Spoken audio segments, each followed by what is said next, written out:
Now, in a bid to protect journalists, some police personnel made surprise visits to homes of media workers to check in on their situation. But this move proved to do more harm than good, as it raised both privacy and security concerns. Mobile journalist Jacob Lazaro gives us a front seat to the story.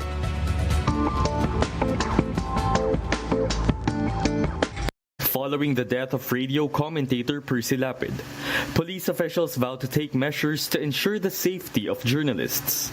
But instead of feeling safe, several journalists grew even more concerned of their safety and security, as some policemen made unannounced visits to their homes.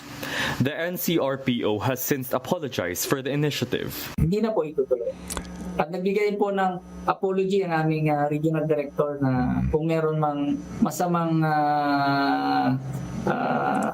sa iba ay masama po sa kanila yun. Na apology po from our regional director. NCRPO spokesperson Colonel Dexter Versola explains, their intention was simply to check whether there are any threats to other media workers following the murder of Percy Lapid in his own home. 3 media personalities were reportedly visited by the police. These include JP Soriano of GMA and Adrian Ayalin of ABS-CBN. While the journalists say they appreciate the PNP's good intention, they admitted feeling alarmed over the move. On Twitter, Soriano said that aside from the fact that there was no prior notice, he also wondered how authorities were able to get the address of his private residence. For Soriano, this is a clear violation of the Data Privacy Act. But the police say they got the information by coordinating with the LGUs. The good relationship between our local government unit, itong ating pong mga barangay, ay nakakatulong talaga sa pagbigay ng impormasyon sa ating mga kapulisan. Another concern cited by the journalists is that these police personnel wore civilian clothes and used unmarked vehicles when they visited their homes.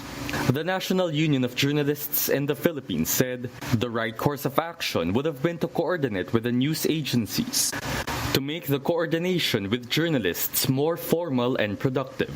They added that online safety should also be a concern. Much better na may makita tayo at maramdaman na naging matapang ang ating mga authorities sa mga online trolls. Mas makikita natin na concerned talaga sila sa ating security. According to the Global Impunity Index of 2021, the Philippines is the 7th most dangerous country for journalists, citing the rampant online death threats against media workers and the 13 unsolved murder cases of journalists since 2011. Mobile journalist Jacob Lazaro, we are One News. Now, to shed more light on the matter, we have with us on the show NCRPO spokesperson, Mr. Dexter Versola. He's joining us via Zoom. Sir, good evening. Welcome to The Big Story. Good evening, Ma'am Riza and Sir Jester, and to our listeners tonight on The Big Story. Sir, we'd like to know, again, regarding this PNP visits to journalists, with the absence of first coordination and then the alleged our officers not being in uniform, the unmarked vehicles, this was seen as a threat more than perhaps the intention that the office is saying. Do we know, or who ordered these visits exactly, sir? Maybe, Risa, let me first give a brief background on the issue. NCRPO would like to clarify and explain that the issue surrounding the effort to reach out personalities derived from the incident that happened to Percy Mabasa. Thus, to prevent this incident from happening again, our Regional Director, Police Brigadier General Jonel C. Stomo, made the following orders. First is to intensify o plansita on motorcycles without plate numbers. And second is to reach out, engage, and kumustahin ang mga media friends to check if there are any threats upon them pertaining their profession. And maybe from that information, we could do better security coverage for their safety. And after giving that instruction to our district directors, so they implemented this order, and from that order, they already coordinated with the different core of the media core the media. They visited the National Press Club. Different press corps were invited to their meetings. And due to the different schedules of our friends from the media, some personalities were not able to attend this meeting.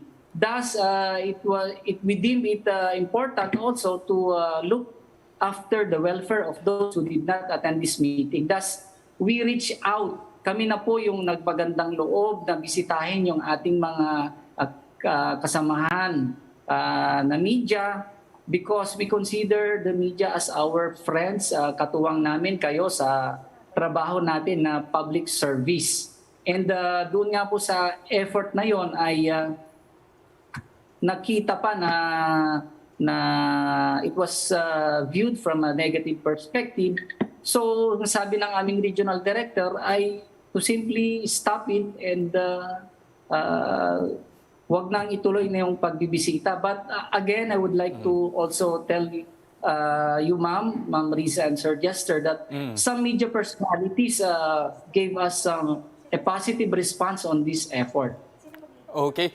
I mean, given all of that, like what you mentioned, even some organizations are saying the intention is good, but then again, perceived to be as a form of threat as well for some journalists and on the side of other journalists. Thank you very much for your time this evening. Do give us updates as well as to how you are going to rectify this moving forward. Again, NCRPO spokesperson Dexter Versola.